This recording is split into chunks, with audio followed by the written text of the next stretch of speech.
Estamos novamente aqui no canal para a gravação do nosso terceiro vídeo a respeito do nosso comentário e da nossa explicação sobre a Cristologia, em especial a lição de número 12, Jesus, um homem perfeito, que vai trabalhar a natureza humana e a divina na revista da CPAD, a raça humana, origem, queda e redenção.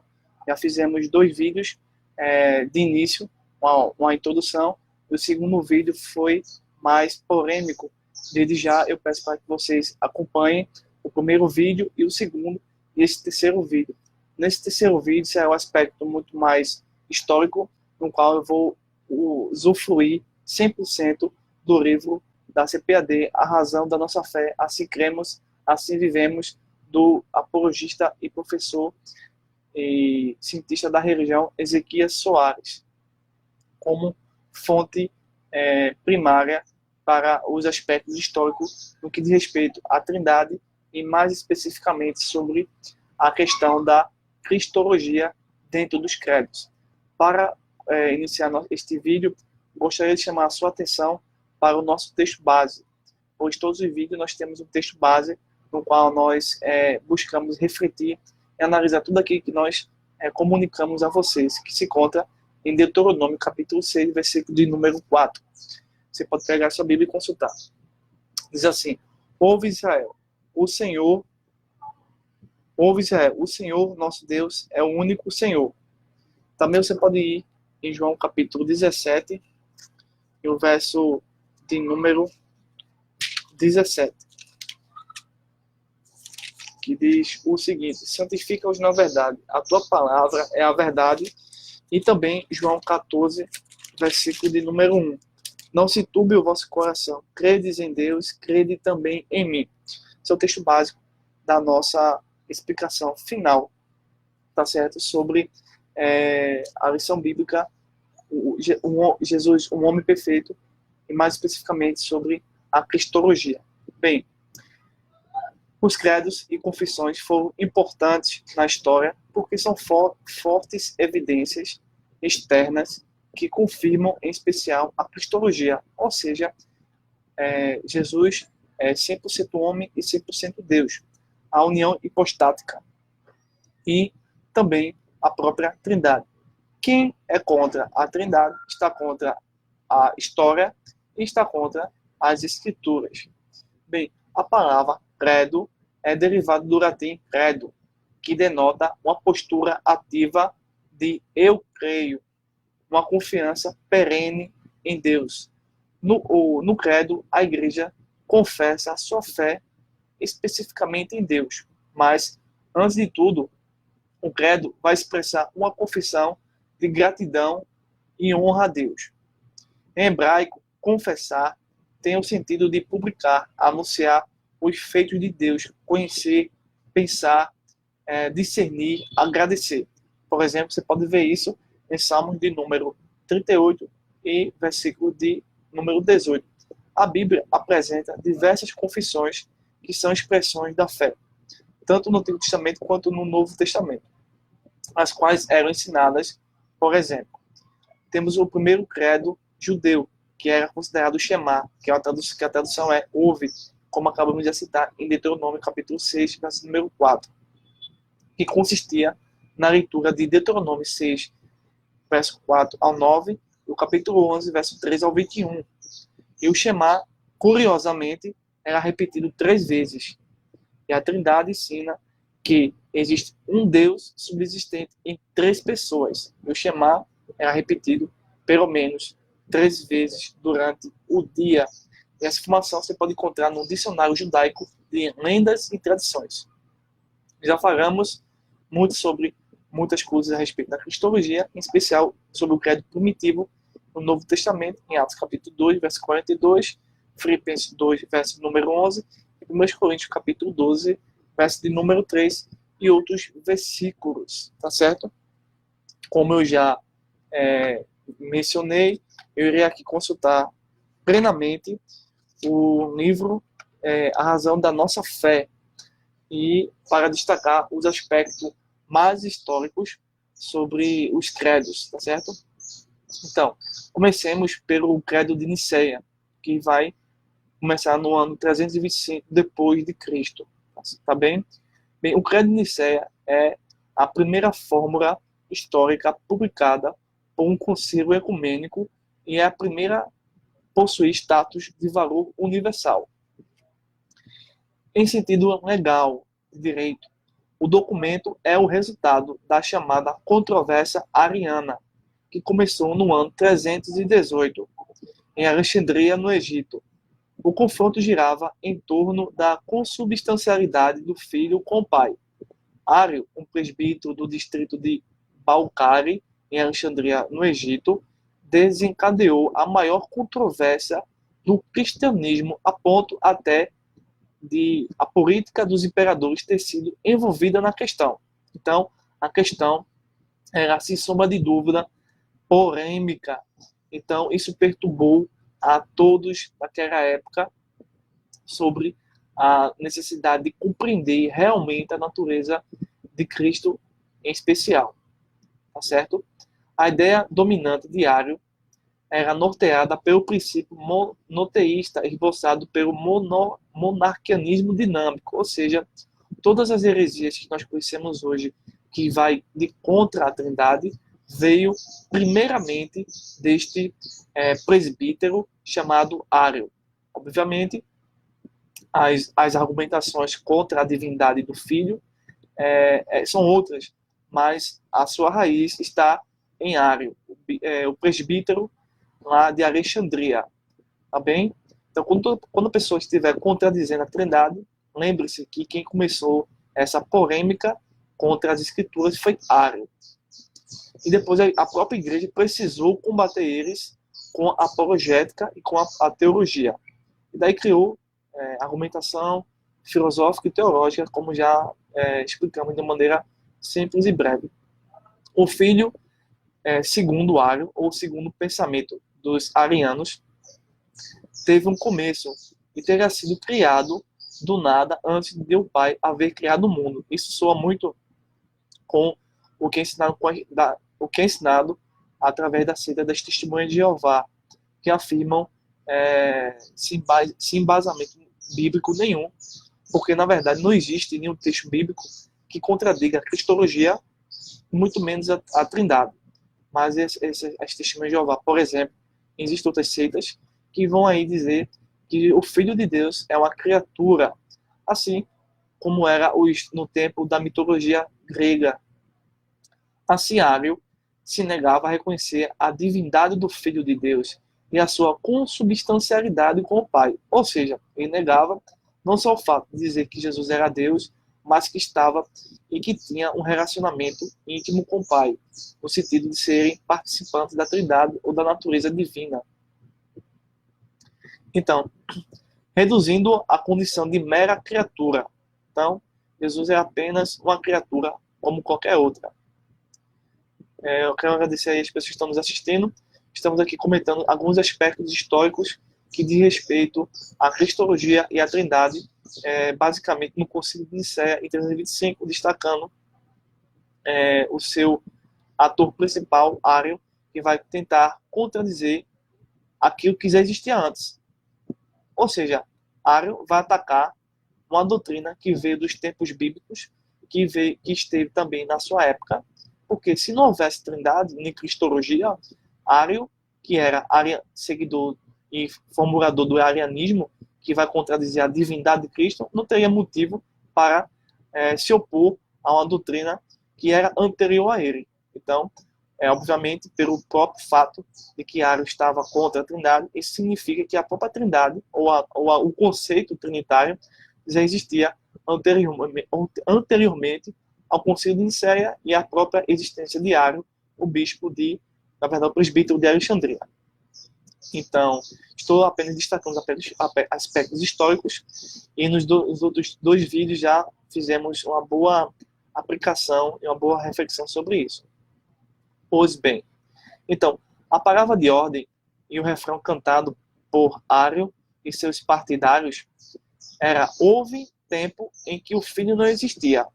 Então, esse pessoal, assim como as seitas atuais, usa algumas frases que não são bíblicas. Então, ele vai, naquela época, criar um termo teológico, uma frase teológica de pacto, que vai contradizer doutrinas que já existiam. E essa frase era: houve um tempo em que o filho não existia. Para Ario, o filho começou a existir, porque não existia antes. Algo que a Bíblia não apoia e nem nos ensina isso. É o mesmo sentido que as testemunhas de Jeová hoje em dia fazem. Então, as testemunhas de Jeová é uma cópia fraudulenta. Eu estou dizendo apenas no sentido do pensamento. Não estou tentando atacar a pessoa ou denigrar a imagem de ninguém, tá certo? Apenas o âmbito histórico e no nível das ideias. Então, eles vão copiar coisas de Ario para tentar contradizer a Trindade hoje em dia, até porque muitos não se preocupam com os aspectos históricos da Trindade. Ario foi cortado da comunhão da igreja por Alexandre, bispo de Alexandria. Ou seja, isso foi importante porque era uma heresia, era algo contraditório, era algo contra as escrituras. Então era preciso excomungar essas pessoas que estavam pervertendo o evangelho, assim como na própria época do Novo Testamento, no primeiro século, do ano 33 ao ano 100 depois de Cristo, já havia essas pessoas contradizendo aí a própria ressurreição, a própria questão do arrebatamento, e agora nós temos pessoas contradizendo, e até mesmo antes de Ario, a cristologia ou a trindade. Ario se apegava a algumas passagens bíblicas que julgava favorecer sua interpretação. Por exemplo, Provérbios capítulo 8, versículo 22. Talvez eu irei fazer um vídeo somente sobre esse texto, Provérbios 8, 22, que as próprias testemunhas de Jeová utilizam contra a divindade de Cristo. E Ario já usava esse texto. E os cristãos apologistas daquela época já estavam contradizendo, já estavam defendendo a fé, já estavam indo de encontro a esse falso ensinamento com o qual Ario estava pregoando. Então, hoje em dia, é a mesma coisa, mas com personalidades diferentes ou com pessoas diferentes. Então, Ario vai procurar, na verdade, Ario pouco se preocupa com a pessoa do Espírito Santo, mas dizia que, no pensamento de Ario, o presbítero de Alexandria, o Espírito Santo também era a segunda criatura de Deus. E os testemunhos de Jeová vão dizer que é a força ativa de Deus, não é isso?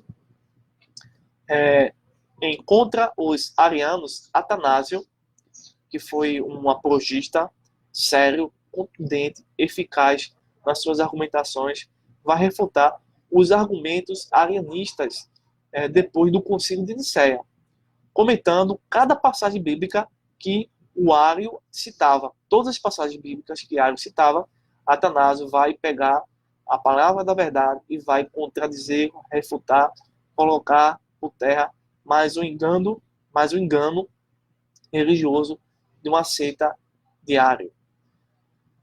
Bem, deixa eu ver aqui.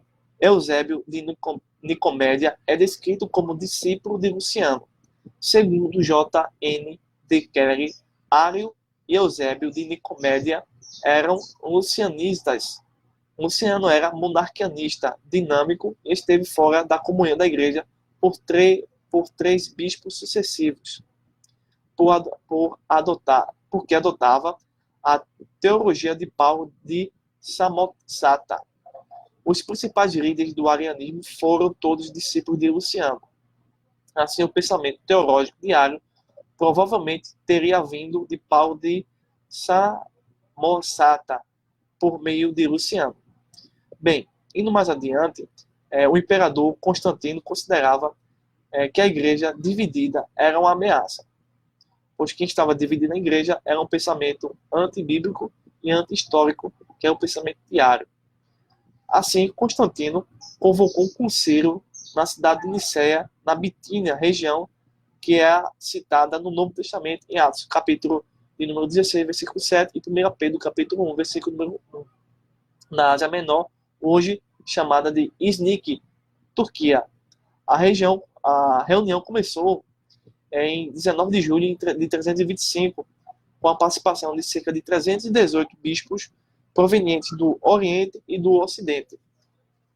Entre os participantes do concílio estavam presentes um pequeno grupo de arianistas convictos liderados por Eusébio de Nicomédia, pois Ario não era bispo e não tinha direito de participar das deliberações. Ou seja, isso é interessante refletir aqui, Porque muitas pessoas vão ser contra a Trindade ou contra a Cristologia, mas elas não são, vamos dizer assim, acadêmicas ou não têm o conhecimento histórico, ou também não têm conhecimento dos idiomas do Novo Testamento e nem do Antigo para serem contra a Trindade. Por exemplo, é o caso do fundador da Testemunha de Jeová. Ele não tem conhecimento, não tinha, na verdade, porque já está falecido, não tinha nenhum conhecimento sobre o idioma do Novo Testamento. Então, é irrelevante, enganoso acreditar numa pessoa que diz ter uma interpretação fiel das Escrituras, no qual ele não consegue nem sequer interpretar ou ter nenhum conhecimento sobre o idioma original. Isso quer dizer também que nem exegese nem hermenêutica, as regras de interpretação poderiam ser viável e perfeita no sentido bíblico. Portanto, não vamos dar ouvido a pessoas que não têm o mínimo de formação, até mesmo exegética, né? Ou até mesmo histórica, pois é muito fácil você distorcer a história hoje em dia. De outro lado, estava presente um pequeno grupo liderado por Alexandre, bispo de Alexandria, acompanhado do diácono Atanásio, vindo a tornar-se posteriormente notável pela vigorosa defesa da ortodoxia cristã, bíblica e judaica. Eusébio de Nicomédia expôs na Assembleia a doutrina ariana, pois tinha a convicção absoluta de que, após sua apresentação, todo o concílio apoiaria, iria se curvar diante daquela nova interpretação, uma interpretação recente, que desafiava as interpretações antigas que remontavam ao período do Novo Testamento. Então, aceitando como correto o pensamento diário, Eusébio de Nicomédia, porém, grande foi sua decepção quando o plenário se manifestou com indignação ao ouvir a ideia arianista de considerar o Filho de Deus como criatura. Alguns chegaram a arrebatar e rasgar o seu discurso em pedaços em meio a gritos de blasfêmia, mentira e heresia. Então, como diz uma certa expressão, Eusébio de Nicomédia e o pensamento diário pegou em bomba. Eles acreditavam que poderiam contradizer a história antecedente a eles, poderiam contradizer os fatos bíblicos com meras especulações que modificavam a natureza do Filho, do Espírito e do próprio Deus. Mas o que aconteceu é que eles esperavam uma coisa e acabou dando outra. Isso a história nos conta dessa forma. Mas, infelizmente, as pessoas que hoje em dia são contra a Trindade tendem a ir às suas pressuposições de forma contrária ao que a história diz. Isso é meio que até mesmo tem uma desonestidade com os fatos. Bem, continuamos. Acrescentaram-se nesse concílio de Nicéia, como já tinham dito, vai criar palavras que vão ajudar a entender a própria natureza do Filho, até porque estavam numa época em que o pensamento, a escrita, o raciocínio eram de certa forma grega, né? Um helenismo de Alexandre o Grande ainda permanecia. Então, alguns termos têm origem naquele idioma, como por exemplo Osia e Homousios. Então, nesse concílio, naquele debate, cria também as palavras Osia e Homousios, que Osia é substância e Homousios é consubstancial. E essas palavras eram aplicadas a Cristo. Assim, o credo de Cesareia foi modificado, tornando-se o credo de Niceno, depois de aplicado em 381 no Concílio de Constantinopla. Então, só um trecho aqui do Credo de Nicéia. O finalzinho do Credo de Nicéia é importante entender, que diz assim: mas aqueles que dizem, houve um tempo que ele não era, e ele não era antes de ter nascido, e ele foi feito do que não existe, ou ele é de outra substância ou essência, ou o Filho de Deus é criado, ou mutável, ou alternável, eles são condenados pela igreja cristã e apostólica. Assim termina o credo de Nicéia. Portanto, o credo de Nicéia foi aprovado em Nicéia, era decisivamente anti-arianista. Então, os fatos de Nicéia são contra a doutrina do Espiritismo, são contra a doutrina das Testemunhas de Jeová, são contra o movimento messiânico judaico. Tome muito cuidado, viu?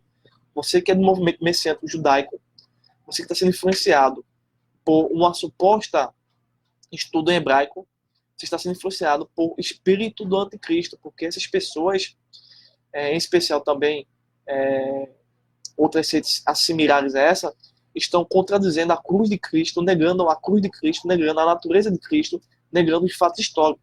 Abra a sua mente para a verdade e não para falsas religiões. Bem, isso é evidente. Aquelas palavras que foram criadas anteriormente, que já citamos, foi evidente o uso da substância do Pai. Em grego, osias tou patros, ou seja, da mesma essência, do mesmo tipo do Pai, que é uma clara resposta ao pensamento central diário. E também no emprego da frase consubstancial com o Pai. Em grego é homósio to patri, que significa da mesma substância com o Pai, qualificando a unidade de essência do Pai e do Filho. Então, foi preciso criar num debate palavras que pudessem explicar a relação, a natureza divina de Jesus com o seu Pai e em especial também com o Espírito Santo, apesar que não foi nesse momento que o Espírito Santo vai estar em questão. Mas foi muito importante essas palavras para expressar o entendimento das Escrituras, para verbalizar fatos nos quais é preciso ter vocábulos, expressões linguísticas para ensinar naquela circunstância, naquela época, a doutrina da cristologia, que afirma que Jesus Cristo era 100% homem e 100% Deus. Bem, já no período posterior, depois daquela situação de Nicéia, vamos ficar sabendo sobre algumas coisas importantes. Por exemplo, o documento aprovado em Nicéia tornou-se ponto de partida ao invés de ponto de chegada. Então, quando alguém estiver contradizendo a doutrina da Trindade, aponte para o credo de Nicéia, para o que aconteceu. Então, e pergunta, o que aconteceu? A pessoa honesta vai dizer o que aconteceu. Uma pessoa desonesta vai dizer o que não aconteceu. Então, a controvérsia prosseguiu por 3 razões principais. Mesmo tendo já dando checkmate contra a doutrina ariana, as heresias continuam, assim como continuam nos dias de hoje. Então, a inclusão do termo homósios no texto, a identificação sobre a identidade do Espírito Santo e a volta do arianismo eram algo que estava acontecendo depois do Concílio de Nicéia. Bem, o termo grego homósios, que é consubstancial, significa ser da mesma substância, da mesma essência. Trata-se de um adjetivo composto por homos, que é igual, comum, idêntico, o mesmo, e ousia, ser, realidade, essência, substância. Homósios aparece com frequência nos escritos de Atanásio e dos pais capadócios, para se referir à mesma essência ou substância da deidade das 3 pessoas da Trindade. Em Nicéia ficou dito que o Filho é homósios, do grego significando da mesma essência, substância consubstancial com o Pai. Os opositores da fé nicena faziam duras críticas contra os defensores da doutrina da Trindade. Muitos movimentos controversos surgiram nos anos 60, que se seguiram ao Concílio de Nicéia, como os anomeanos, os homoeanos, os homoiousianos, entre outros. Outros grupos expressivos eram os homoiousianos. Então, esses grupos aí vão ser meio termo entre a declaração de Ário e a declaração de Nicéia. Outros vão modificar os fatos. Então, vamos ver surgir aqui meias verdades em torno daquele conflito, daquele debate de Nicéia. Em Nicéia ficou dito que o Filho é homósios. E prestem atenção, o Filho é homósios no Concílio de Nicéia. Isso significa que é da mesma essência, substância consubstancial com o Pai. Bem, o Filho não é homoiousios, porque acrescenta a letra I. E a letra I perturba a natureza do Filho, porque em homoiousios, o Filho é de substância semelhante ao Pai. Isso as Escrituras não ensinam. O Filho é consubstancial com o Pai. Portanto, ele é homoousios, tá certo? Bem complicado de entender, né? É história, é filosofia, palavras que a gente talvez não usa, né? Então, o primeiro concílio de Constantinopla. Deixa eu ver aqui. O pensamento desses teólogos foi considerado no concílio de Constantinopla, realizado a pedido do imperador Teodósio I, com a participação de 150 bispos, entre eles Gregório de Nazianzo, Gregório de Nisa e Cirilo de Jerusalém. Esse é considerado o concílio de Calcedônia 451, o segundo grande concílio ecumênico.